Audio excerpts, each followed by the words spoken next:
Now in chapter number 8 that is application of differentiation में next application हम देखते हैं कि टेंजेंट्स और किसी कर्व की टेंजेंट का मतलब आप समझते हैं। ये मान लीजिए y is equal to f x कोई कर्व है इस तरीके से, है ना। तो हमने ये देखा ज्योमेट्रिकल मीनिंग ऑफ डिफरेंशिएशन में कि किसी function y is equal to f x अगर कोई कर्व है तो इसका डिफरेंशिएशन जो होता है वो इस कर्व के किसी पॉइंट पर टेंजेंट के स्लोप को शो करता है। ये टेंजेंट है, पॉइंट P सपोज कोई पॉइंट है x1 y1 है ये, है ना। तो dy upon dx at point x1 y1 ये क्या शो करता है, टेंजेंट स्लोप को, यानी टेन थीटा को। Theta angle created by the tangent with the x axis is known as angle theta and the tangent of this particular angle is called slope of line। और differentiation की geometrical meaning में हमने ये देखा था कि किसी फंक्शन का डिफरेंशिएशन कर दो तो वो टेंजेंट की स्लोप को शो करता है, मतलब m। इसी को आप ग्रेडियंट के नाम से भी जानते हैं, है ना। तो फंक्शन के डिफरेंशिएशन से आपको क्या स्लोप मिल जाती है ना। तो अब पॉइंट x1 y1 से जाने वाली इक्वेशन ऑफ टेंजेंट आप निकाल सकते हो।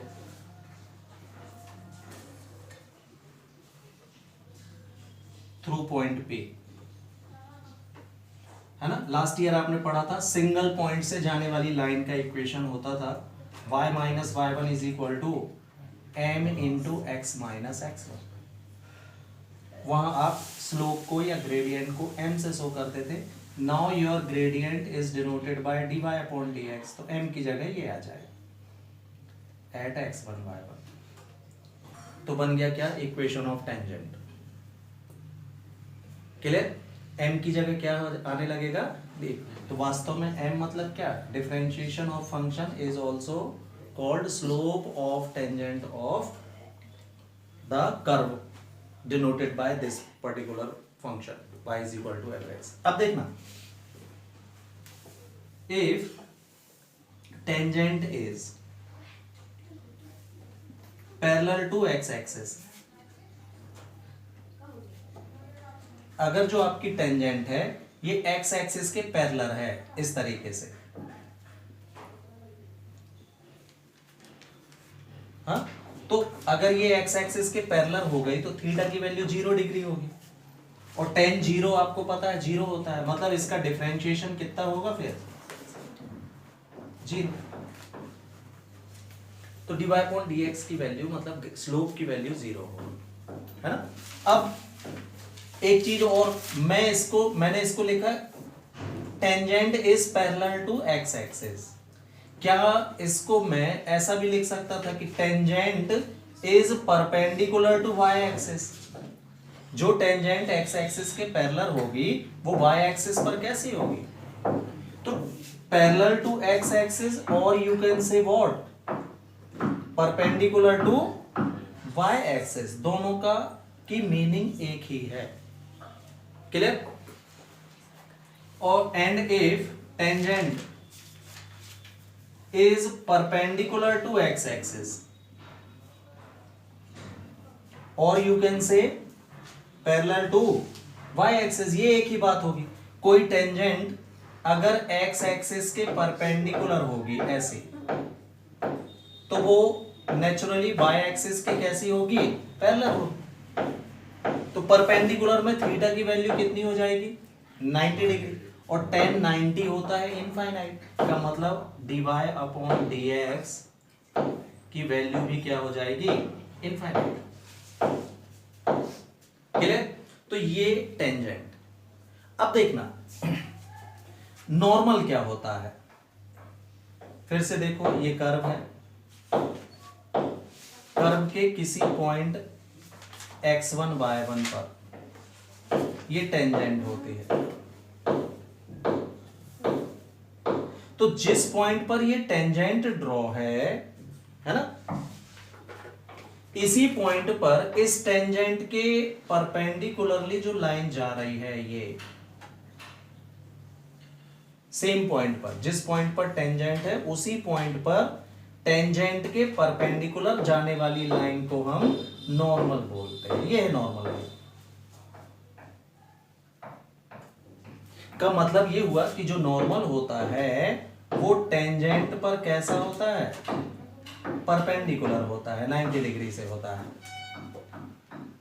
इसका मतलब ये हुआ कि dy अपॉन dx ये किसकी स्लोप है, टेंजेंट की। टेंजेंट की स्लोप को dy अपॉन dx से शो करते हो आप। तो इस स्लोप ऑफ नॉर्मल क्या होगी फिर,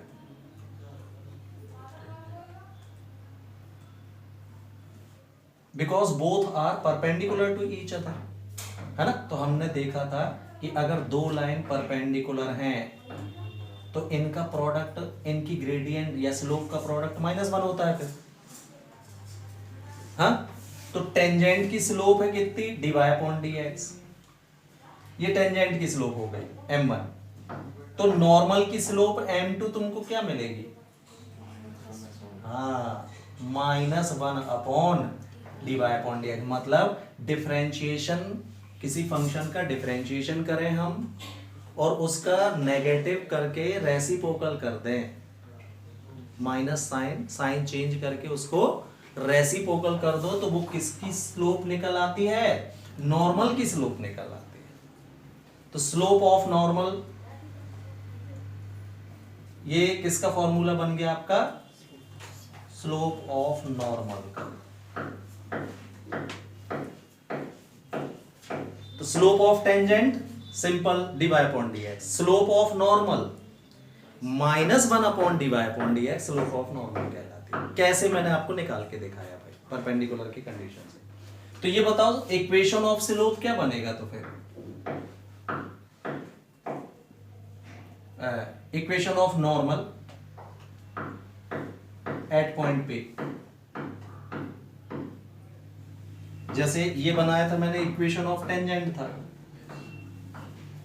तो अब इक्वेशन ऑफ नॉर्मल क्या हो जाएगा, y minus is equal to -1 upon dy upon dx in bracket x minus x1। ये फर्क पड़ेगा बस। तो ये है इक्वेशन ऑफ टेंजेंट, ये हो गया equation of normal.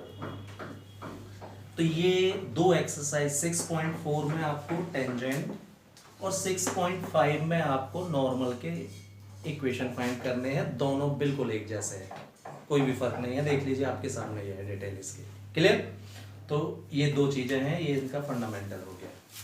C example number 11 exercise 6.4 है ना। आपको एक कर्व का इक्वेशन दिया है, x is equal to a sine cube t, y is equal to b sine cube t, है ना। तो ये इस टाइप से जो पेयर में इक्वेशन होते हैं, ये भी कर्व का ही इक्वेशन है, लेकिन किस फॉर्म में दे दिया है उसने, पैरामेट्रिक फॉर्म में दे दिया है ना। तो ये हमको इसके पॉइंट P, तो हमने मान लिया कर्व पर कोई पॉइंट P x y ही ले लेते हैं, चलो, या x1 y1 भी ले सकते हैं, हाँ। इस पर हमको ड्रॉन टेंजेंट का स्लोप फाइंड करना है कि इक्वेशन फाइंड करना है, इक्वेशन फाइंड करना है भाई इसका, है ना। तो देखो एक ये वास्तव में एक लाइन है, और अभी मैंने आपसे बोला किसी लाइन के इक्वेशन के लिए एक तो हमको इसकी ग्रेडियंट की ज़रूरत पड़ेगी, यानी dy अपॉन dx, और पॉइंट की ज़रूरत पड़ेगी x1 y1। तो मैंने ये पॉइंट x1 y, चलो x1 y1 लेट कर लेते हैं।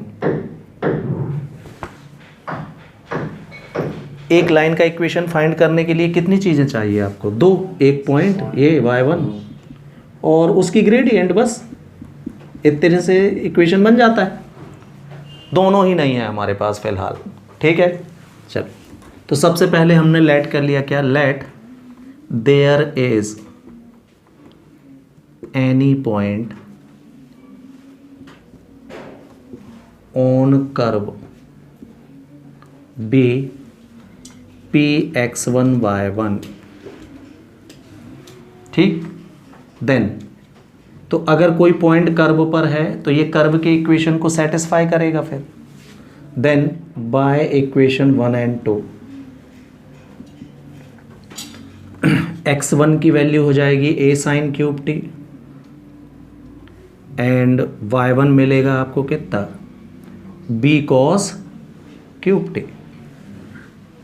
हाँ, सेटिस्फाई करवाओ।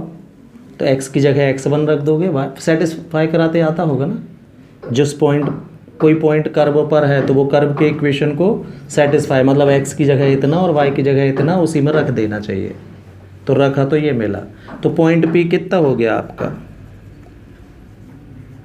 Point P will be x1 मतलब a sin cube T b cos cube t. ये पॉइंट पता कर लिया भाई हमने, x1 y1 आ गया। अब केवल ग्रेडियंट चाहिए तो उसके लिए हमको dy अपॉन dx निकालना पड़ेगा। देन तो dy अपॉन dx इक्वल होता है पैरामेट्रिक इक्वेशन में dy upon dt upon dx upon dt होता है। कीजिए भाई डिफरेंशिएशन। तो d by d t y की value b cos cube t और यहाँ d by d t x की value a sin cube t. Differentiation से निकल आएगा ये। हाँ, b कांस्टेंट है बाहर, cos क्यूब टी का 3 cos स्क्वायर टी और cos टी का फिर से करोगे तो माइनस साइन टी और आएगा भी। हो गया डिफरेंशिएशन। इसका a कांस्टेंट है बाहर, साइन क्यूब टी का 3 साइन स्क्वायर टी और साइन टी का फिर से डिफरेंशिएशन होगा तो कितना, cos टी। ये मिलेगा dy अपॉन dx।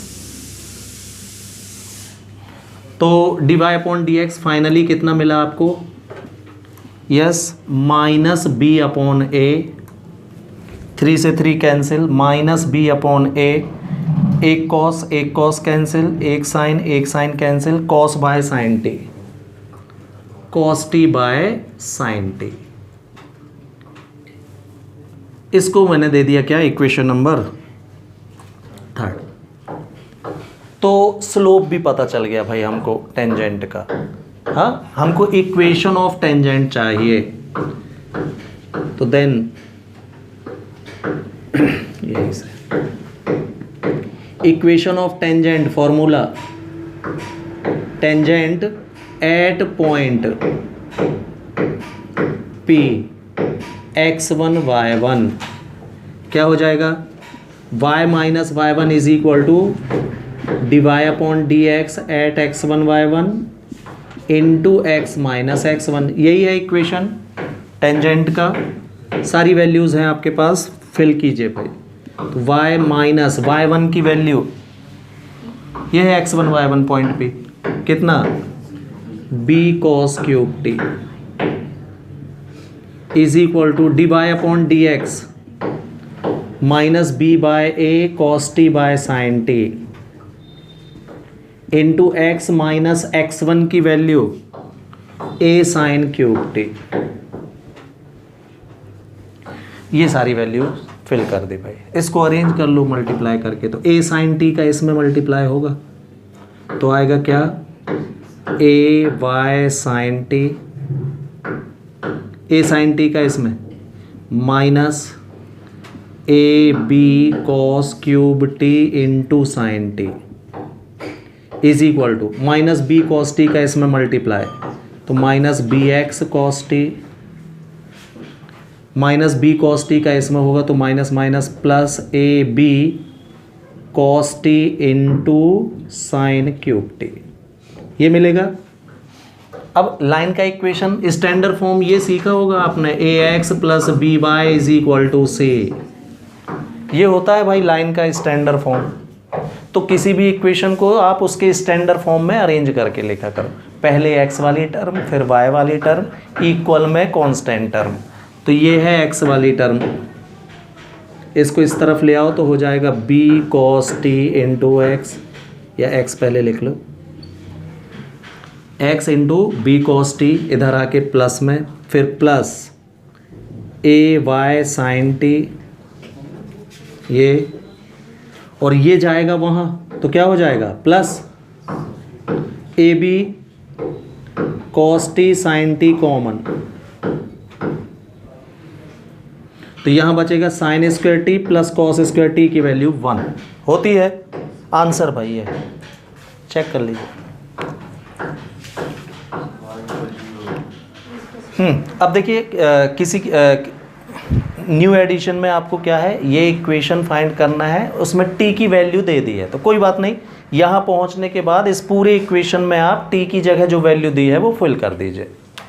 तो हम बोलेंगे क्या, at t is equal to pi by 2, t की वैल्यू पाई बाय 2 गिवन है, तो at t is equal to pi by 2 equation of tangent ये निकालना है। तो इसमें सारी टी की जगह पाई बाय 2 रखते चलिए भाई।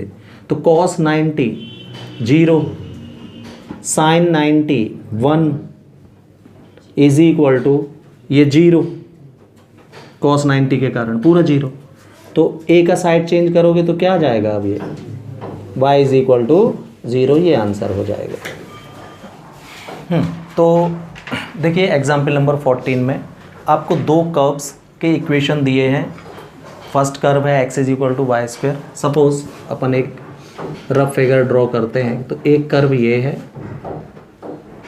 ऐसा गया है, ये कर्व नंबर 1 है सपोज, और दूसरा कर्व है कर्व नंबर 2, ये सपोज ऐसा गया है।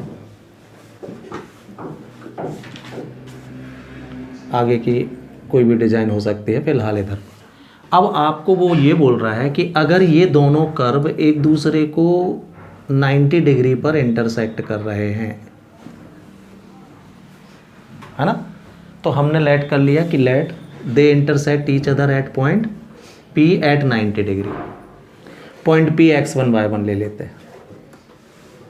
तो ये बताओ, अगर दोनों कर्व एक दूसरे को 90 डिग्री पर इंटरसेक्ट कर रहे हैं, तो इस कर्व की टेंजेंट अगर मैं इसी पॉइंट पर ड्रॉ करूं, ये कर्व नंबर 2 की टेंजेंट है, और इसी पॉइंट पर कर्व नंबर 1 की टेंजेंट ड्रॉ करूं, तो अगर कर्व एक दूसरे को 90 डिग्री पर इंटरसेक्ट कर रहे हैं, तो दोनों टेंजेंट भी एक दूसरे को 90 डिग्री पर ही इंटरसेक्ट करेंगी फिर, कि नहीं?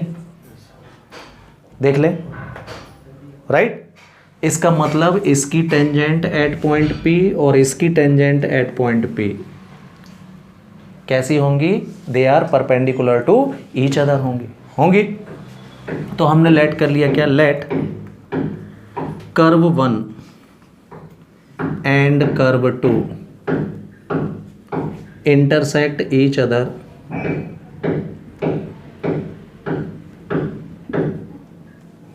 Eight point P, x1 y1 at right angle.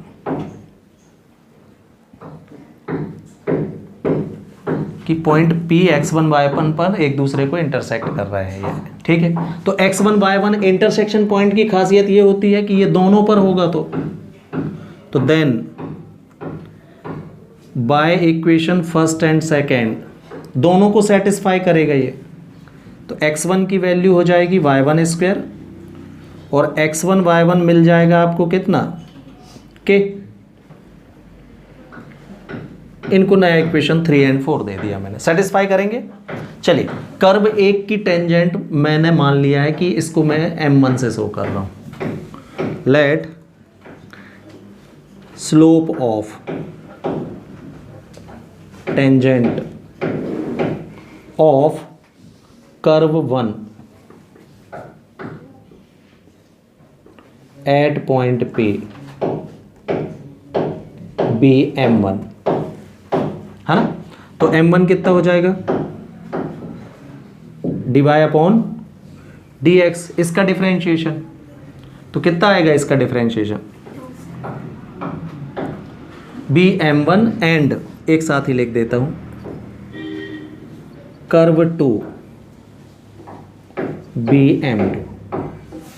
Curve 1 की स्लोप को मैंने m1 से शो कर दिया है, और कर्व 2 की स्लोप को m2 से शो कर रहा हूँ मैं, ठीक है। तो डिफरेंशिएशन करो भाई, differentiation with respect to x of equation 1, तो क्या मिलेगा ये 1 is equal to 2y into d y upon, तो यहाँ से dy अपॉन डी एक्स की वैल्यू मिलेगी 1 अपॉन 2y, यही है आपका क्या m1 dy upon d x at x1 y1 पर। इसी को मैंने m1 लेट कर लिया, कितना जाएगा 1 अपॉन 2y1, x की जगह x1 और y की जगह y1 पुट करोगे ना, तो x1 तो है ही नहीं तो कहाँ पुट करोगे, y की जगह y1 रख दिया मैंने, इसी को m1 नाम दे दिया था, राइट। अगेन इसका डिफरेंशिएशन करो, differentiation with respect to x of equation second, तो क्या मिलेगा भाई x सेम डिफरेंशिएशन y का d y upon d x plus y same differentiation x का होगा 1 और k का 0। तो यहाँ से d y upon d x क्या आएगा माइनस वाई अपॉन एक्स। हाँ, इसी को इसकी ग्रेडियंट स्लोप को मैंने क्या नाम दे दिया है m2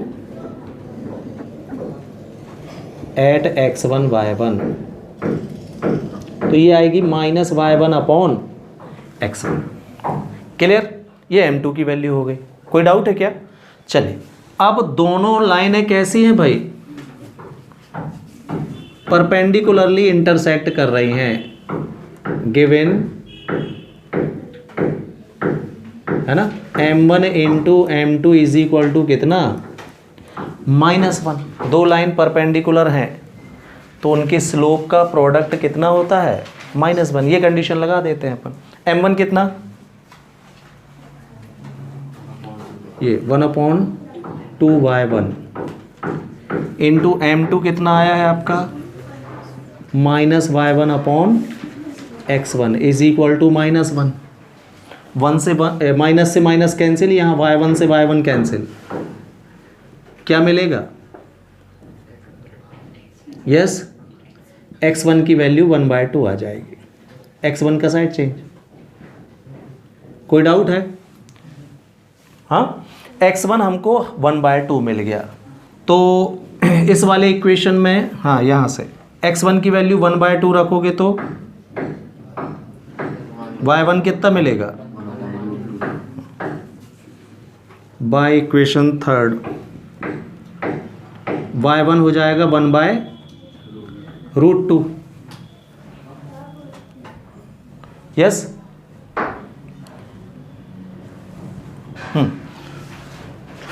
तो x1 y1 की वैल्यूज इक्वेशन नंबर 4 से बाय 4, ये आज तो जगह नाउ बाय इक्वेशन 4 रखिए भाई दोनों वैल्यू। x1 की वैल्यू 1/2 इंटू y1 की वैल्यू 1/√2 इज इक्वल टू कितना k, स्क्वायर कर दो तो 8k² इज इक्वल टू 1। क्या प्रूव करना है, ये प्रूव करना है 8k² इज इक्वल टू 1। ये उधर जाएगा तो 2√2k is equal to 1, taking square, तो 2√2 का square 8, k² is equal to 1 आ गया ना। जगह कम थी इसलिए शॉर्ट में सीधे लिख दिया हूँ मैं।